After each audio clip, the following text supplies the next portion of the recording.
கிறிஸ்துவுக்குள் பிரியமானவர்களே, நம்முடைய பிதாவாகிய கடவுளிடமிருந்தும் ஆண்டவராகிய இயேசு கிறிஸ்துவிடமிருந்தும் அனைவருக்கும் கிருபையும் சமாதானம் உண்டாவதாக. ஆமென். ஒரு சந்தியின் 4ஆம் அத்தியாயமாகிய இந்த நாளிலே கர்த்தருடைய வார்த்தையை தியானித்து தெரிந்து கொள்ளப்பட்ட வேத பகுதி, அது சற்று நேரத்துக்கு முன்பதாக நம்ம வாசி கேட்ட பழைய ஏற்பாட்டில் உள்ள ஏசாயா தீர்க்கதரிசன புத்தகம் 12ஆம் அதிகாரம் வசனங்கள் 1 முதல் 6 வரை ஏற்கனவே வாசித்திருக்கிறபடினாலே ஜெபித்து நம்முடைய செய்திக்கு என்று நாம் கடந்து செல்வோம். ஜெபிப்போம். என் கண்மலையும் என் மீட்புறமாகி கர்த்தாவே, என்னுடைய வாயின் வார்த்தைகளும் என்னுடைய இருதயத்தின் தியானமும் நம்முடைய சமூகத்தில் எப்பொழுதும் பிரீதியாக இருக்கிறவர்கள்.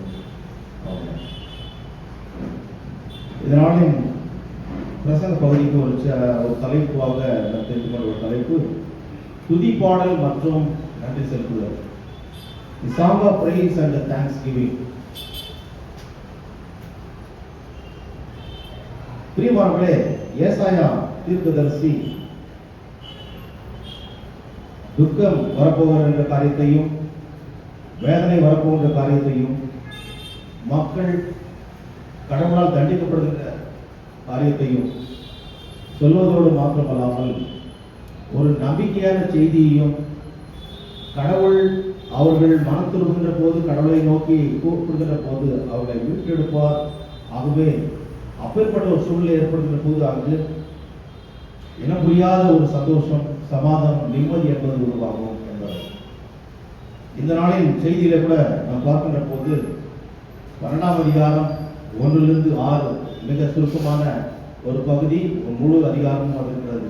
6 வசனம் தான். ஆரம்பிக்கின்ற போதே அக்காலத்திலே நீ சொல்லுவது என்று இருக்கிறது. So it is meant for the future time. எதிர்காலத்தில் நடக்க போன்ற காரியத்தை இங்கே ஏசாயா தீர்க்கன் சொல்லுவதை பார்க்கிறோம். ஏசாயா என்ற வார்த்தைக்கு, எபிரேய வார்த்தைக்கு கடவுளால் ரட்சிக்கப்பட்டவர், salvation of Jehovah என்று அர்த்தம். அல்லது கடவுளின் ரட்சிப்பு, கடவுளே ரட்சகர் என்று சொல்லி அது அர்த்தம். அல்லது saved by Yahweh, கர்த்தரால் மீட்கப்பட்டவர் என்று அர்த்தம். ஏசாயா என்ற வார்த்தை, அதில் இயேசுவா என்ற வார்த்தையும் வருகிறது. ஏசாயா அங்கே யா என்று முடியும் போது கடவுள் என்று வருது. So God is salvation. இயேசுவா என்றால் சால்வேஷன், டெலிவரன்ஸ் என்ற அர்த்தம். யாவே என்றால் காட், இல்லையா? ஒரே வார்த்தையில் பார்க்கின்ற போது இதுதான் ஏசாயா என்றால் ஏசாயா, இதுதான் ஒரே வார்த்தை. இதனுடைய அர்த்தம் கடவுளால் ரட்சிக்கப்பட்டவர், கடவுளே ரட்சிப்பு, தேவனே ரட்சிப்பு. ஆம் பிரியமானவர்களே, இந்த உலகத்துல மிக அதிகமாக தண்டிக்கப்பட்ட ஒரு இனம் ஒன்று உண்டு என்றால் அது இஸ்ரவேல் ஜனம் மாத்திரமே. அவர்களுக்கு இன்னொரு பிரிவிலேஜ் உண்டு, பாக்கியம். உலகத்திலே மற்ற எல்லா மக்களை காட்டிலும் அவர்கள் தான் கடவுளால் தெரிந்து கொள்ளப்பட்ட மக்கள் என்ற பெயர் வேதத்திலே நாம் பார்க்கிறோம். பிரியமானவர்களே, இதன் மூலமாக சொல்லப்படுகின்ற ஒரு காரியம் என்ன என்றால்,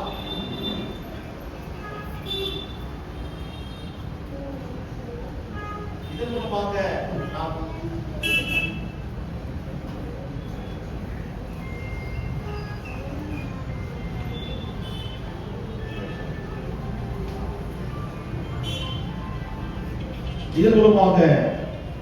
நாம் தெரிந்து கொள்கின்ற ஒரு விஷயம் என்னவென்றால், இந்த மக்கள் கடவுளால் தெரிந்து கொள்ளப்பட்டு கடவுள் எதிர்பார்த்த ஒரு வாழ்க்கையை வாழாத சூழ்நிலையில கடவுளால் மட்டாய் தண்டிக்கப்பட்டவர்கள். இந்த உலகத்திலே எல்லா மூலை முடுக்குகளிலும் சிதறடிக்கப்பட்டவர்கள் என்றால் அது இஸ்ரவேல் மக்கள் தான். மற்றவர்கள் பிழைப்புக்கு என்று போயிருப்பார்கள், இமிகிரேஷன் என்று சொல்லி பார்க்கிறோம். அல்லது அகதிகளாய் சென்றிருப்பார்கள் பஞ்சம் வருகின்ற போது. பல மாநிலங்களிலே நாமும் கூட இந்திய நாட்டிலே நாம் தமிழர்களாய் வாழ்கிறோம். ஆனால் தென்னிந்தியாவிலே பரவலாக தமிழர்கள் பல மாநிலங்களில் வாழ்கிறார்கள். ஏன் தமிழ்நாட்டில் வாழக்கூடாது என்றால் அப்படிப்பட்ட சூழ்நிலைகள் ஏற்பட்டது. ஆனால் இவர்களுக்கு கடவுளுக்கு விரோதமாய் இவர்கள் போர் தொடுத்தபடினாலே விக்கிரக ஆராதனை செய்தபடினாலே, வேசித்தனம் செய்தபடினாலே, முறுமுறுத்ததினாலே வணங்கா கழுத்துள்ள மக்கள் என்ற ஒரு பட்டத்தை பெற்று கடவுளால் அதிகமாக தண்டிக்கப்பட்டவர்கள்.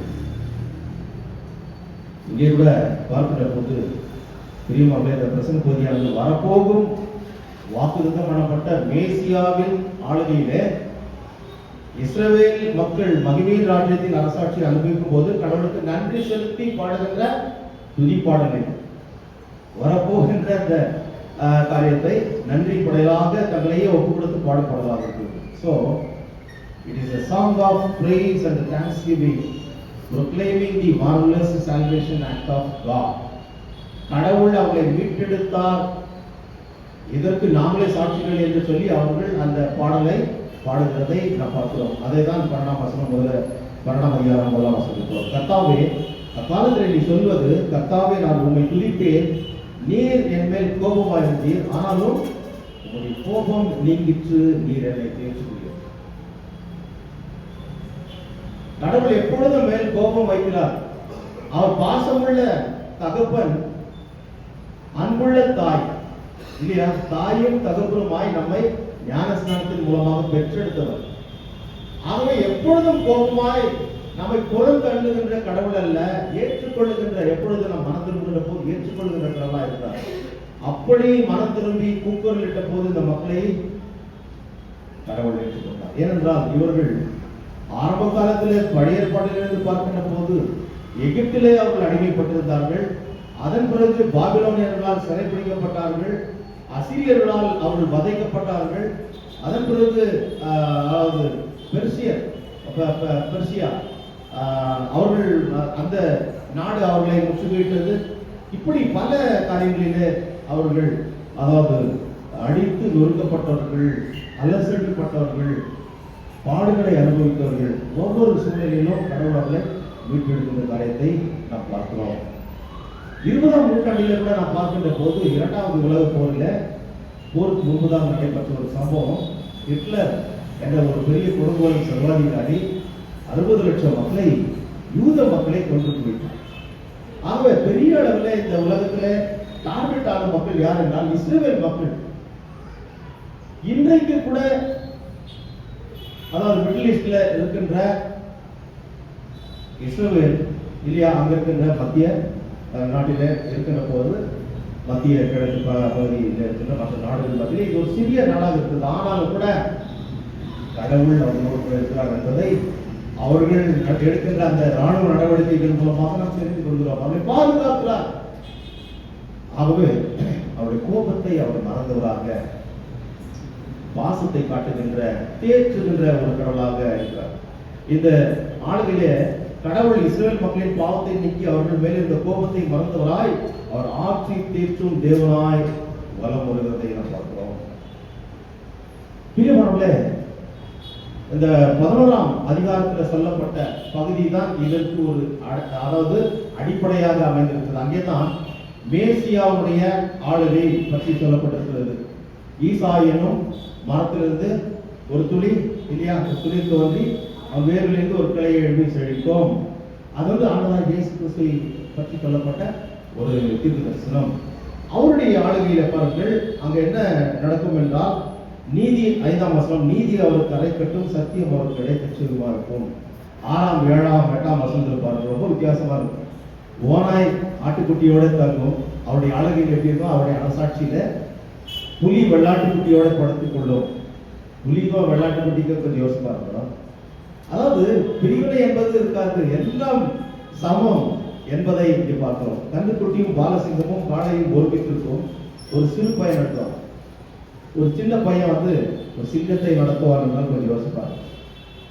அப்பேற்பட்ட ஒரு சூழ்நிலை கர்த்தருடைய வருகையிலே, அதாவது அவருடைய ஆளுகையிலே மேசியாவுடைய ராஜ்யத்துல இருக்கும் என்று சொல்லி. அது மாத்திரமல்ல, சிங்கம் மாட்டை போல் வைக்கோல் தின்னும். என்னன்னா சாப்பிட்டு ஜீரணம் ஆயிடும். இப்ப நம்ம சாப்பிடுறோம், என்ன சாப்பிட்டாலே ஜீரணம் ஆகுது. ஏதாவது நம்ம டேப்லெட் போட்டாதான் ப்ராப்ளம் சால்வ் ஆகும் இல்லையா? இல்லைன்னா பல பிரச்சனைகள், கான்ஸ்டிபேஷன், கேஸ்ட்ரிக் ப்ராப்ளம், இந்த மாதிரி நிறைய பிரச்சனைகள். காரணம் என்ன? கெமிக்கல் ஃபுட், எல்லாமே கெமிக்கல் பேஸ்ட் ஃபுட். இங்க 8ஆம் வசனத்தில் பால் குடிக்கும் குழந்தை விரியன் பாம்பு மேல் விளையாடும், வலையின் மேல் விளையாடும், பால் மறந்த பிள்ளை கட்டு விரியன் புற்றிலே தன் கையை வைக்கும். என் பரிசுத்த பர்வதம் தீங்கு செய்வாரும் இல்லை, கேடு செய்வாரும் இல்லை. சமுத்திரம் ஜலத்தினால் நிறைந்திருந்தது போல பூமி கர்த்தரை அறிகிற அறிவினால் நிறைந்திருக்கும். ஸோ இப்பேற்பட்ட ஒரு நிலைமை அங்க நடக்கும் என்றால் அங்கே சந்தோஷம் இருக்கும் தானே. அந்த இடத்திற்கு நாங்கள் போகிற போது அந்த இடத்திற்கு கடவுள் இவர்களை கொண்டு போய் சேர்க்கிறதை பார்க்கிறோம். அதை தான் 12ஆம் வசனத்தில் பார்க்கிறோம். இங்கே 11ஆம் அதிகாரத்தில் பாருங்கள். அக்காலத்தில் ஆண்டவர் அசீரியாவிலும் எகிப்திலும் பத்தோசிலும் எத்தியோப்பியாவிலும் பெர்சியாவிலும் சினேயாவிலும் ஆமாத்திலும் சமுத்திர தீவுகளிலும் தம்முடைய ஜனத்தில் மீதியானவர்களை மீட்டுக் கொள்ள திரும்ப 2ஆம் திசை தமது கரத்தை நீட்டி ஜாதிகளுக்கு ஒரு கொடியை ஏற்றி இஸ்ரவேலில் துரத்துள்ளவர்களை சேர்த்து யூதாவில் சிதறடிக்கப்பட்டவர்களை பூமியின் 4 திசைகளிலிருந்து கூட்டுவார்.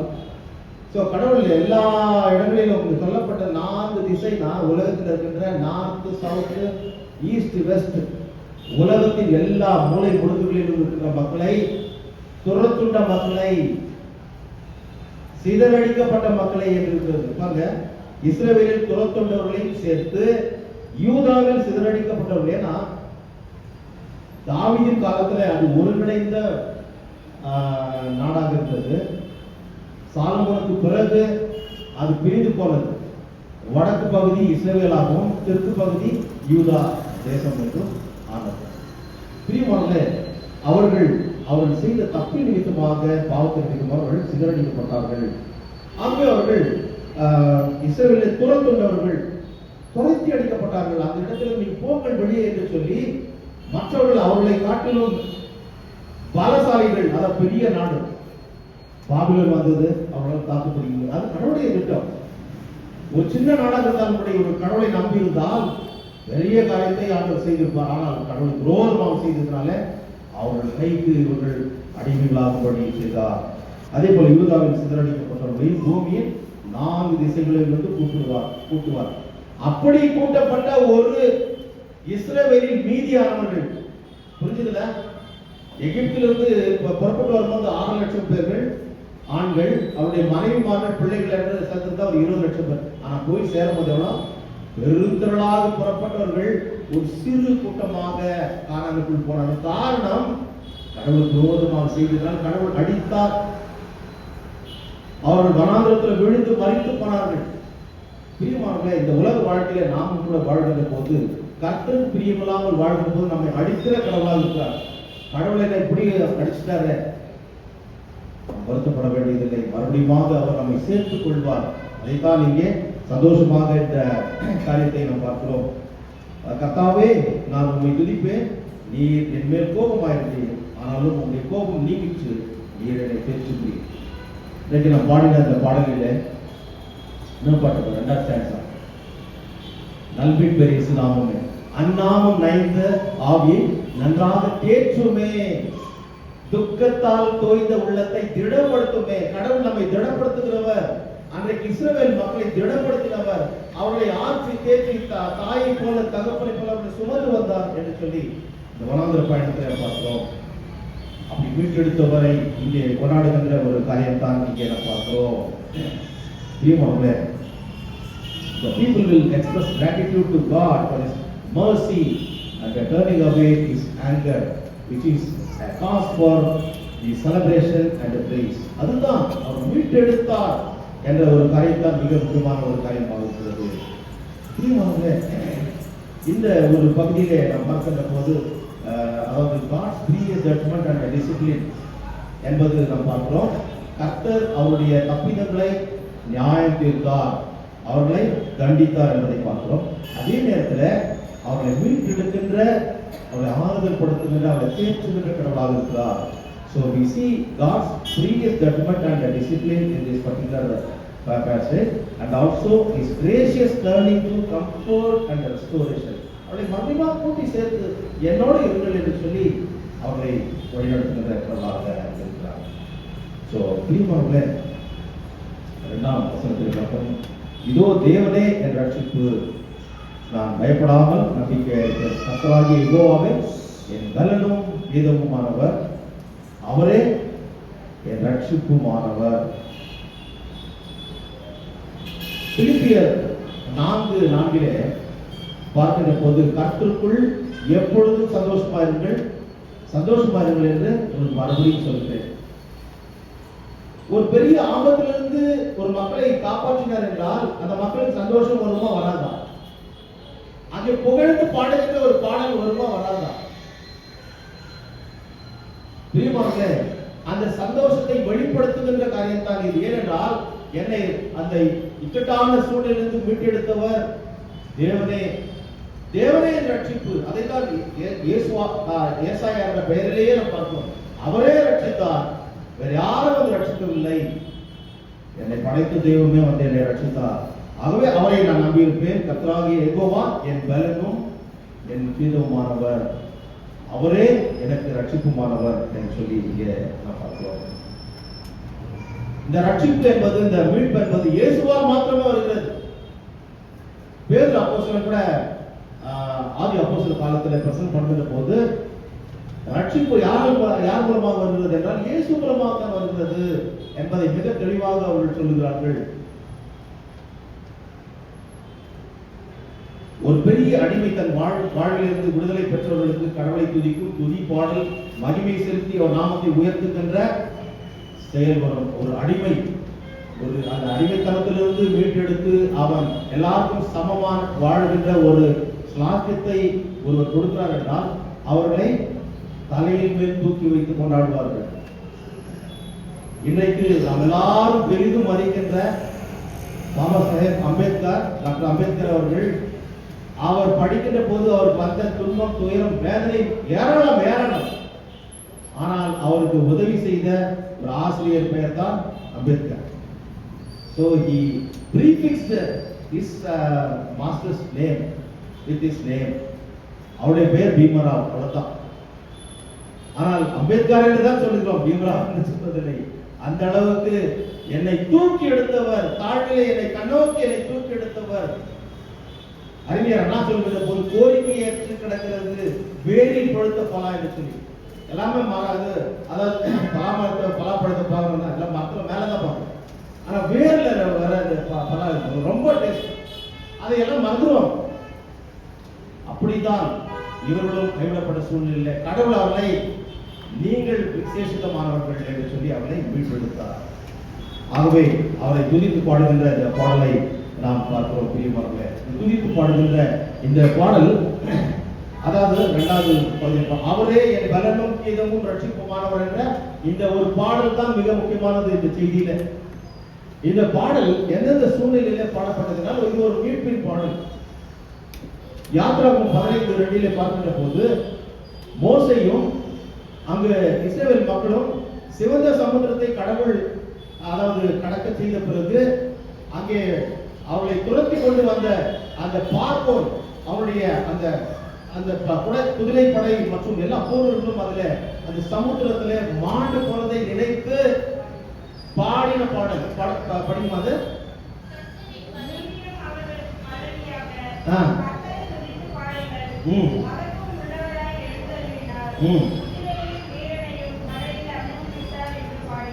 ஆமா, அதுக்கு மேல பாடுமா? கர்த்தரின் பலன் என் கீதம் எனக்கு ரட்சிப்புமான அதே வார்த்தை 2வது வார்த்தை ஏசாயா 12:2 அந்த 2வது பிற்பகுதியில பார்க்கும்போது என் கர்த்தராகிய யெகோவா என் பலனும் என் கீதமுமானவர், அவரே என் ரட்சிப்புமானார். இன்னொரு சந்தர்ப்பத்தில் பார்க்கின்ற போது எஸ்ரா, அதாவது இந்த 2வது ஆலயத்தை அதாவது கட்டி அதனை கர்த்தருக்கு என்று பிரதிஷ்டை செய்கின்ற போது 118ஆம் சங்கீதம் 4ஆம் வசனத்தில் பார்க்கிறோம். It was sung at the rededication of the second temple during Ezra's day. பிரியமானவர்களே, 3வதாக நாம் பார்க்கின்ற போது it will be sung again when the Jewish nation accepts Jesus Christ as its king. They will recognize him as the Holy One of Israel and willingly obey his holy law. இன்னைக்கு கூட்டி சேர்க்கப்பட்ட எல்லா இஸ்ரவேல் மக்களும் யூதர்களும் கடவுளை ஏற்றுக்கொண்டிருக்கார்களா? இந்த துதி பாடலை பாடுகிறார்களா? சேர்க்கப்பட்டவர்கள் கொஞ்சம் தான், இன்னும் எல்லாரையும் கொண்டு வந்து சேர்ப்பார். பிரியமானவர்களே, இஸ்ரவேலை மாத்திரம் நினைத்துக் கொள்ளாதீர்கள், இதில் எல்லாரும் சேர்க்கிறது. துரத்துகிறவர்கள் நாமும் கூட, பாவத்தில் சிக்கியிருந்த நாமும் கூட துரத்தப்பட்டோம். நம்மை தேடிக்கொண்டு நல்ல மேய்ப்பன் வந்து தன்னுடைய ஜீவனை கொடுத்தார். அவர் பலியாக தன்னை ஒப்பு கொடுத்து உன்னை என்னை மீட்டுக் கொண்டார். நம்மை பரலோக மந்தையிலே சேர்த்துக் கொள்ள. அப்பொழுது அந்த சந்தோஷம் அங்கே, அந்த பாடல் துவனி அங்கே கர்த்தருடைய நித்திய வீட்டிலே உண்டு. அப்பொழுது நாம் பாடுவோம். வெளிப்படுத்தின விசேஷத்துல அப்படியாக அது இருக்கிறது.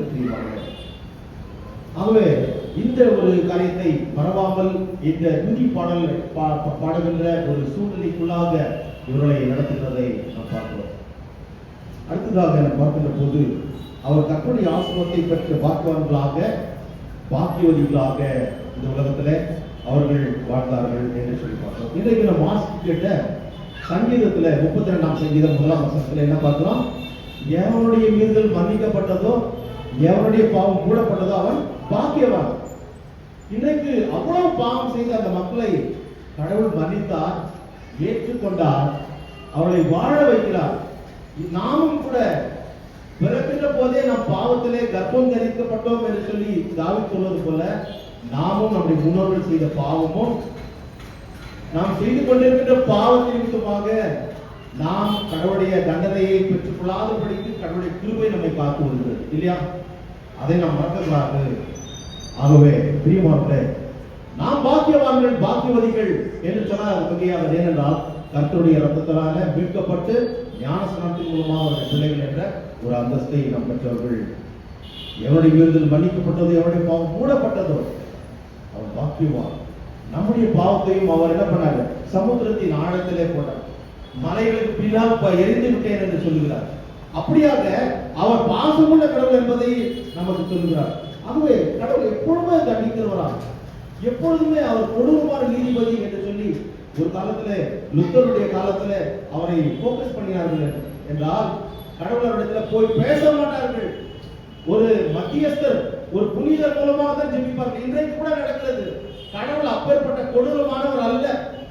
அவர் பாசம் உள்ளவர், அப்பா அவர் இல்லையா? அந்த உறவை நாம் கொண்டாட வேண்டும். பிள்ளைகள் என்ற அந்த உறவை கொண்டாட வேண்டும். 3ஆம் வசனத்திலே பாருங்கள், நீங்கள் ரட்சிப்பின் ஊற்றுகளிலிருந்து மகிழ்ச்சியோடு தண்ணீர் கொண்டு கொள்வீர்கள்.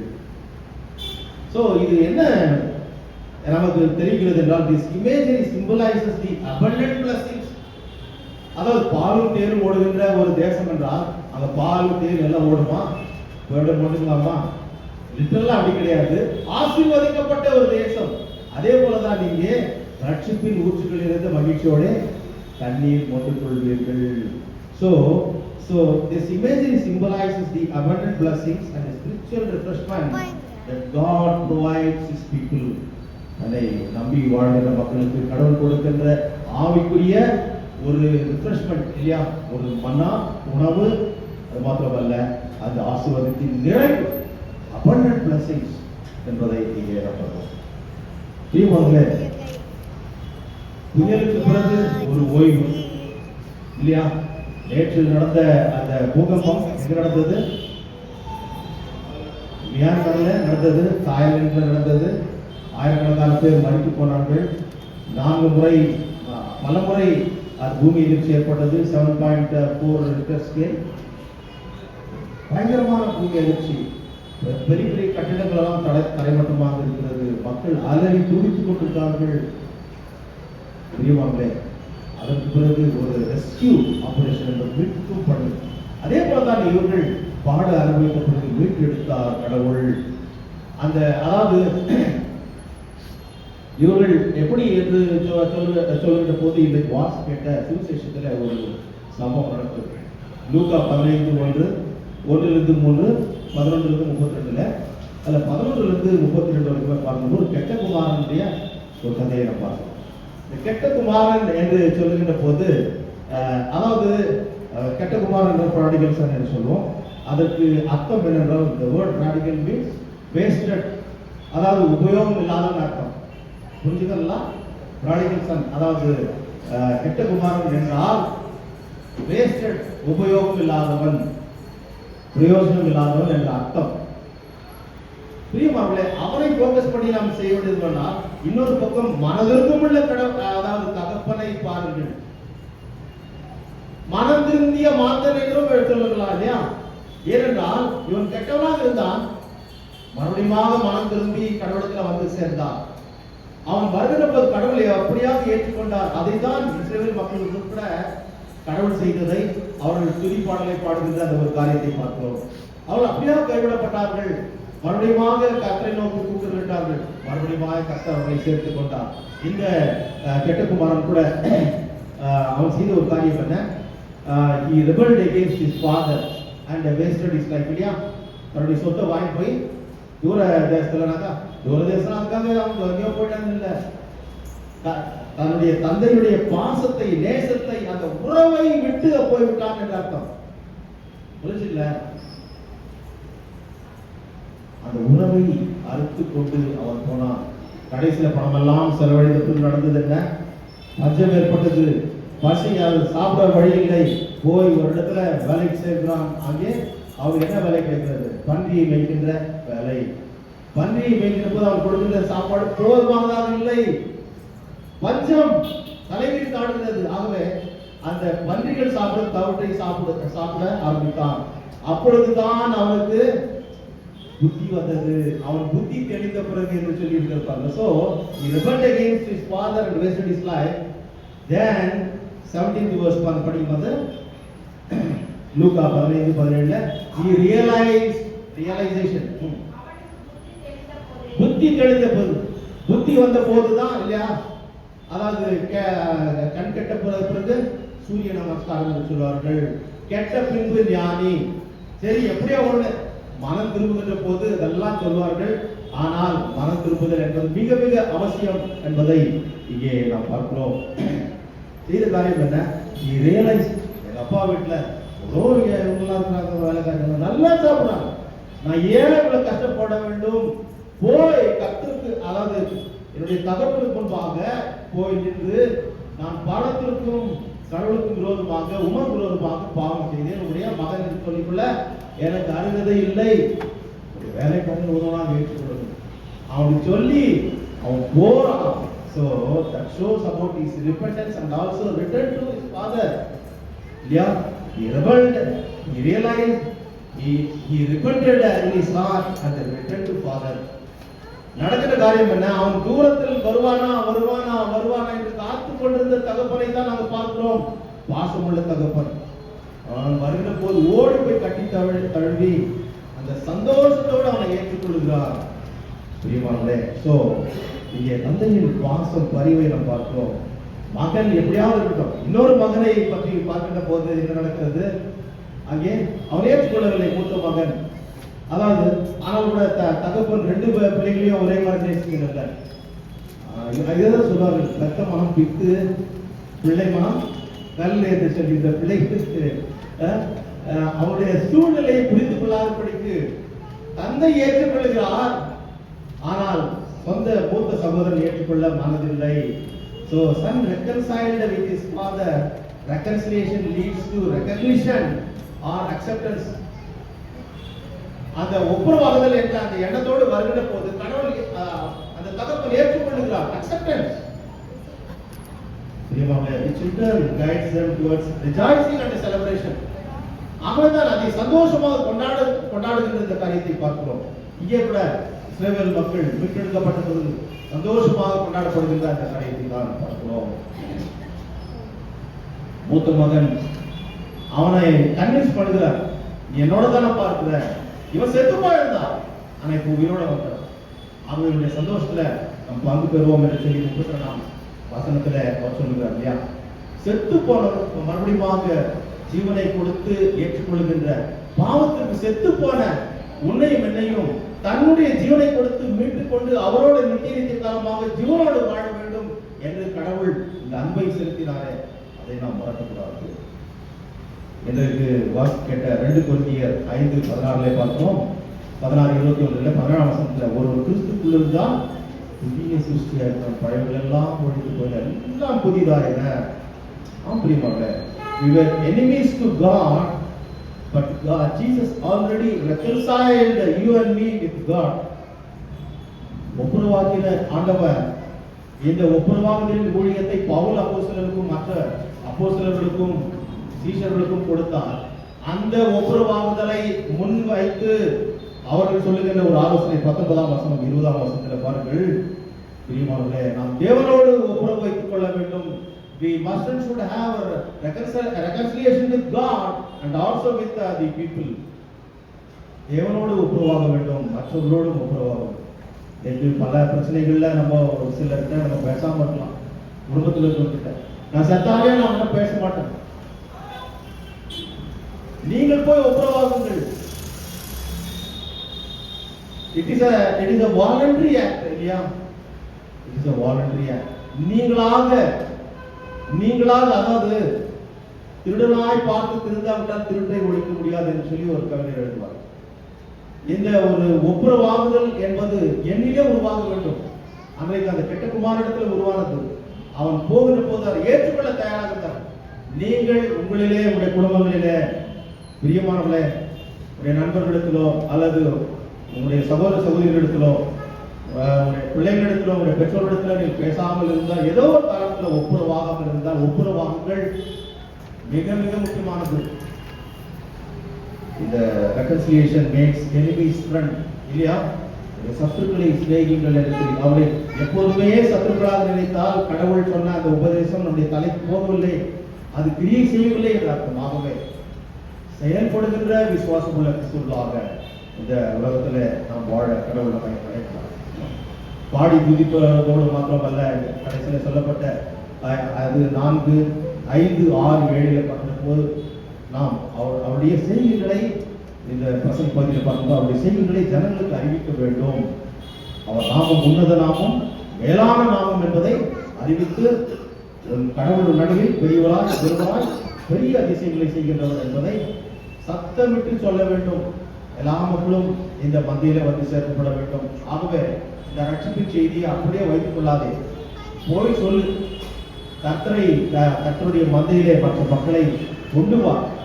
இதுதான் இன்றைக்கு உனக்கும் எனக்கும் சொல்லப்பட்டிருக்கின்ற இந்த கடைசி அந்த 3 வார்த்தைகள். ஆகவே நம்ம வீட்டெடுத்து தெய்வத்திற்கு நம்ம ஒப்பு கொடுத்து அவர் கேட்ட சாட்சிகளாக தொடர்ந்து ஜீவிக்க கடவுள் அனுப்பி செய்வாராக.